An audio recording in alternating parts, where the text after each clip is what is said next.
Hello there, and as usual, I'm Aaron from LastStandgamers, and welcome back to episode 3 of the Assembling of a Fleet series. So hopefully you're following along too. You're constructing the ships as I am, and if you followed along so far, you would have constructed yourself one of these fine logistical carriers in whatever shape or form you may be doing. And then after that, you would have built yourself a nice assault transport vehicle to get all them guys into them positions to assault an enemy vessel. But today, we're going to kick it up a notch, and we're going to be building our battle cruiser. So I'm going to take a turn over to the right, and here is our battle cruiser. So I've took a few hints and tips from real life developments, and something that inspired me with this build, the first thing was maybe an element of the ability to mass produce it, but that soon went out the window with a lot of these player controlled turrets.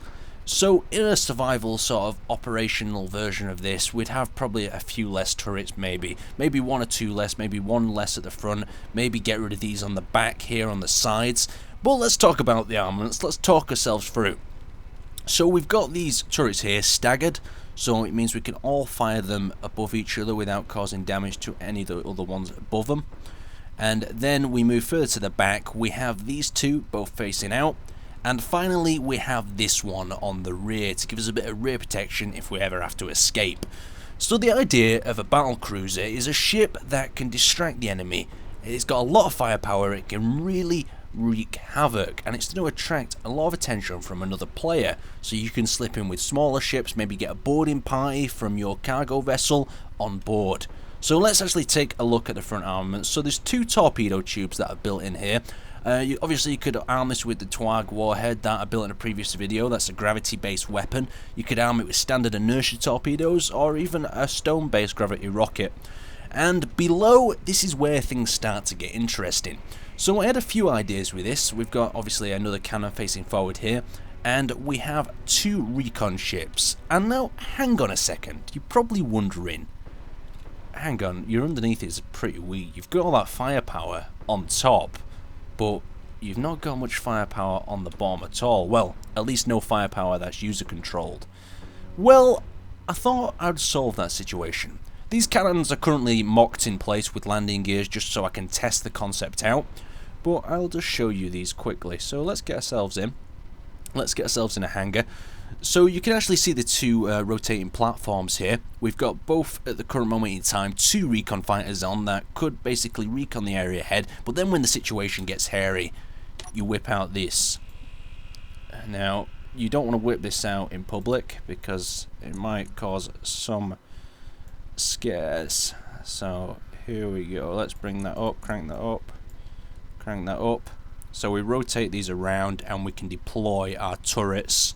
So we've got one turret deployed there and the second one's just deployed there. So in the final build, these will be able to fully rotate, they'll be user controlled, and that's basically even making our ship even stronger from below angles where it would usually be quite weak. Obviously there's some weak areas, I'm going to try not to discuss them, you guys will probably pick it apart in the comments, weak areas, weak problems. Obviously the joint itself is a little bit weak, but I've reinforced it the best I can.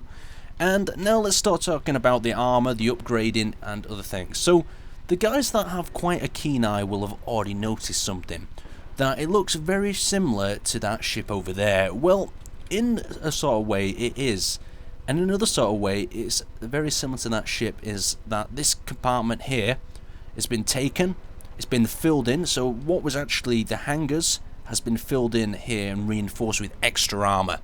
Now this is something quite interesting as well. Have a look at this white strip here. Is it heavy or light armor?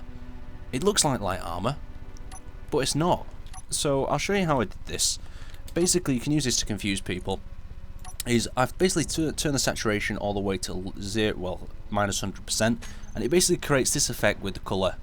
It makes it look like it's light armor, so if someone's engaging you, they could be pretty confused. And I've done it a bit with yellow here. The yellow is harder to do because the camouflage still shows a little bit, but let's actually just return that back to the previous colour. Cycle through and pick yourselves the colour out. There we go, that's the light blue. And there we go. So we've got these basic player mounted turrets. So a player basically sits in here and controls this, but we've also got the automated weapons. We have some, how to say, is it called slats armor? I'm not sure. But basically when a warhead or something impacts on this detonates, gets all mangled, and it doesn't actually damage the ship. It's also a good way of catching fighters that come too close, get themselves nice and trapped in there. So let me just zoom out and I'll show you. You can see the size difference as well from the carrier. It's a lot shorter, and the profile is just a little bit tighter together. You see how the engine's coming a lot tighter? That's basically for if someone's firing at you, coming on their head-on assault, like so. You can just imagine the difference, because there's a lot more area where you can take one of them engines out with the carrier, but with the actual assault ship.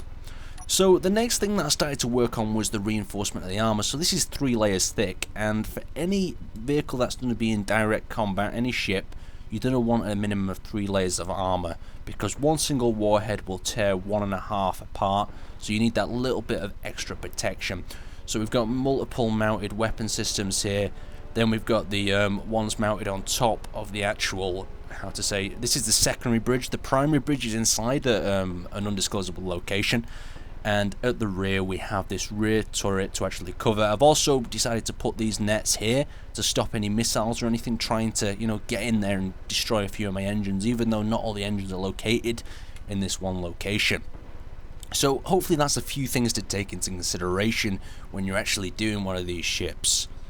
So we've got our turrets deployed, and we can obviously redeploy them as well. And that is the majority of this ship covered. This is going to be the battle cruiser, and I'd really like to hear your comments and thoughts about the idea. And if you're following along with the series, I can't wait to actually see some of your carriers, some of your small assault vessels maybe, on the workshop, so make sure you link them down in the comments. So I'd like to thank you for watching, and I'll see you next time.